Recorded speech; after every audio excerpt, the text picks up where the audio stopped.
নমস্কার শ্রোতা বন্ধু, আপনাদের স্বাগত জানাই আমার এই ছোট্ট চ্যানেল বৈদিক প্ল্যানেটে। কেমন আছেন আপনারা? আশা করি সবাই খুব ভালো আছেন, সুস্থ আছেন, শান্তিতে আছেন এবং যে যার নিজের জীবন আনন্দে অতিবাহিত করছেন। বন্ধুরা, আমার এই চ্যানেলে সহজ বাংলা ভাষায় বিভিন্ন প্রকার হিন্দু শাস্ত্র যেমন বেদ, উপনিষদ, পুরাণ, রামায়ণ, মহাভারত, গীতা ইত্যাদি বিভিন্ন প্রকার ধর্মগ্রন্থ নিয়ে আলোচনা করা হয়। আপনারা যারা শাস্ত্রগুলি সম্বন্ধে জানতে ইচ্ছুক কিন্তু পড়ার জন্য সময় পান না, তারা এই চ্যানেলের ভিডিওগুলি দেখতে পারেন। বন্ধু, আপনি এই ভিডিওটি দেখছেন মানেই আপনি আধ্যাত্মিক জগতের মানুষ, হিন্দু ধর্মের প্রতি অনুরক্ত এবং আপনি অবশ্যই এটা মানেন যে গীতা, বেদ, পুরাণে লেখা কথাগুলি আজকের সময়েও কতটা প্রাসঙ্গিক।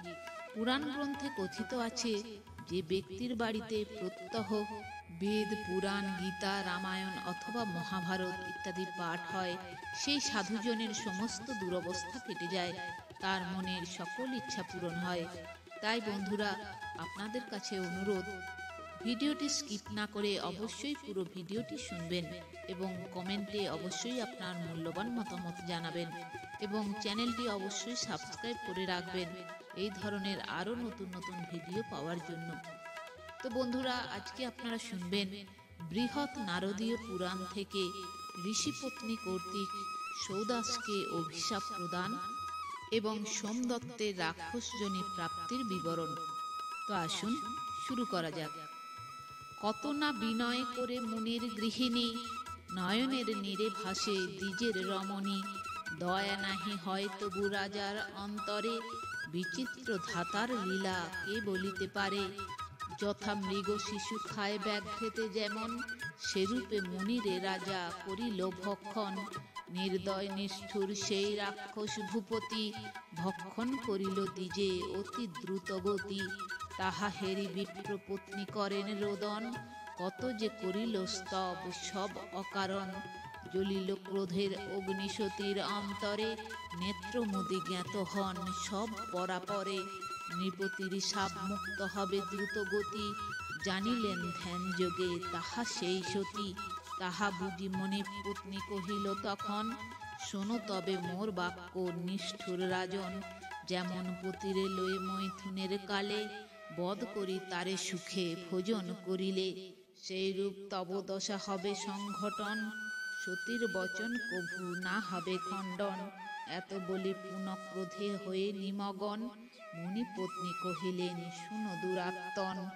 সবলে ভোজন তুই করিলি পতিরে, চিরকাল থাকতাই রাক্ষস আকারে।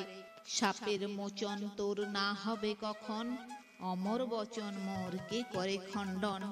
এই মতো অভিশাপ শুনিয়া শ্রবণে, ক্রোধে কাঁপে নরপতি নিজ মনে মনে। প্রদীপ্ত অগ্নি সমজলে দুনয়ন, গভীর গর্জন করি কহিল বচন।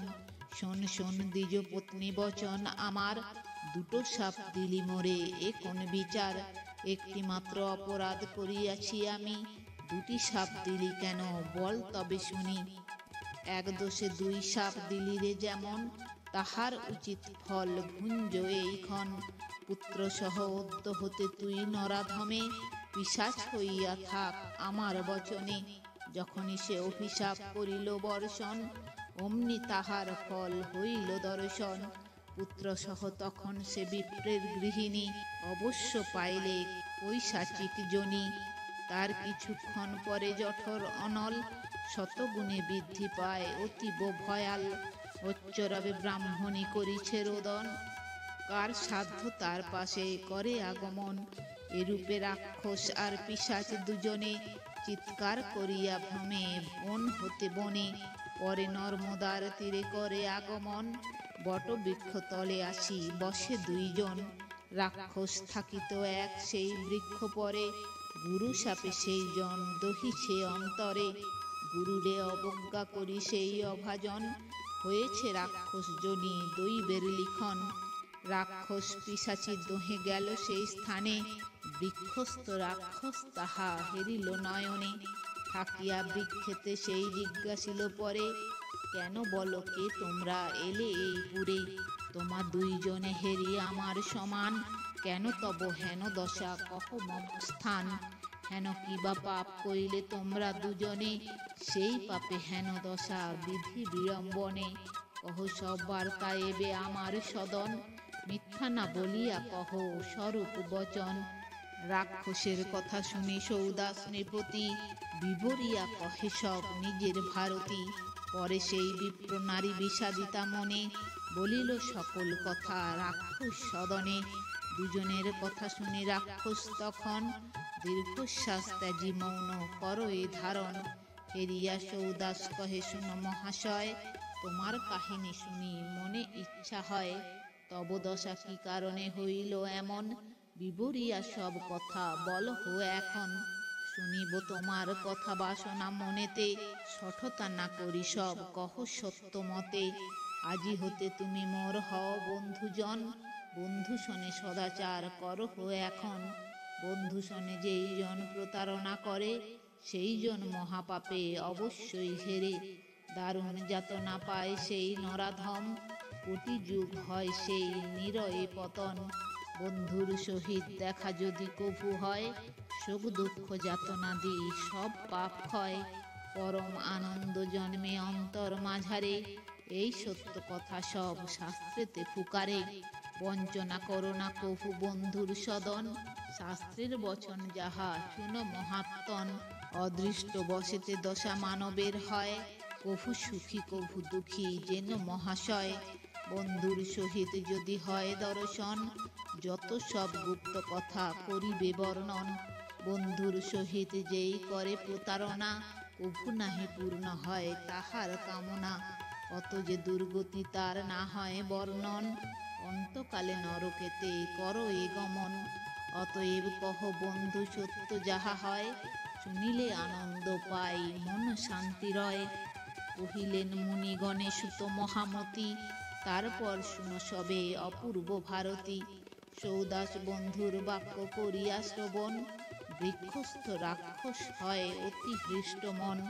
তারপর কহিলেন সম্বোধন করি, শুনো মহাভাগ সত্য বলিব বিচারি। মোর নাম সোমদত্ত শুনো মহাশয়, মগধ রাজ্যেতে মোর জনম নিশ্চয়। ধর্মনিষ্ঠ বেদবেত্তা ছিলাম আমি, জন্ম মম বিপ্রকুলে শুনো নৃপমণি। বিদ্যায় বয়সে আর ধনে মত্ত হয়ে, গুরুকে অবজ্ঞা করি উন্মত্ত হৃদয়ে। সে কারণে হেন দশা হয়েছে আমার, সংক্ষেপে কহি তাই নিকটে তোমার। অতীব যাতনাময় জীবন আমার, কিছু মাত্র সুখ ইথে নাহি পাই আর। অতি দুঃখ কষ্টে মিত্র থাকি অনাহারে, জীবন বিপন্ন প্রায় কি বলি তোমারে। কত শত ব্রাহ্মণে করেছি ভক্ষণ, ক্ষুধা নল তবু নাহি হয় নিবারণ। দারুণ জঠর অগ্নি না হয় নিবার, বিকট তৃষ্ণায় শান্তি নাহি হেরিয়ার। নিত্য মাংস রাশি কত করিয়া ভোজন, জগতে বিশাল ত্রাস করি উৎপাদন। নিদারুণ মনস্তাপে দহিতেছি আমি, ব্যথিত আছি যে আমি দিবস রজনী। এমত হইবে নাহি বুঝিতাম হায়, ঘটিবে এমন দশা গুরু অবজ্ঞায়। রাক্ষসত্ব প্রাপ্ত হব গুরু অপমানে, স্বপনেও ভাবি নাই কভু ইহা মনে। ভুগিতেছি বিস্ময়ে ফল বিলক্ষণ, আর কি ভাগ্যেতে আছে জানি না এখন। ভাগ্য বিপর্যয় কবে সমাধান হবে, নাহি জানি শুভ দিন কত দিনে হবে। তো বন্ধুরা, আজ এই পর্যন্তই। ভিডিওটি যদি ভালো লেগে থাকে তাহলে লাইক কমেন্ট শেয়ার করে আপনার প্রিয় মানুষদেরও দেখার সুযোগ করে দেবেন, এবং এই ধরনের ভিডিও আরও দেখার জন্য চ্যানেলটি সাবস্ক্রাইব করে পাশে থাকা বেল আইকনটি প্রেস করে দেবেন পরবর্তী ভিডিও নোটিফিকেশন পাওয়ার জন্য। সবাই ভালো থাকবেন, সুস্থ থাকবেন, আনন্দে থাকবেন।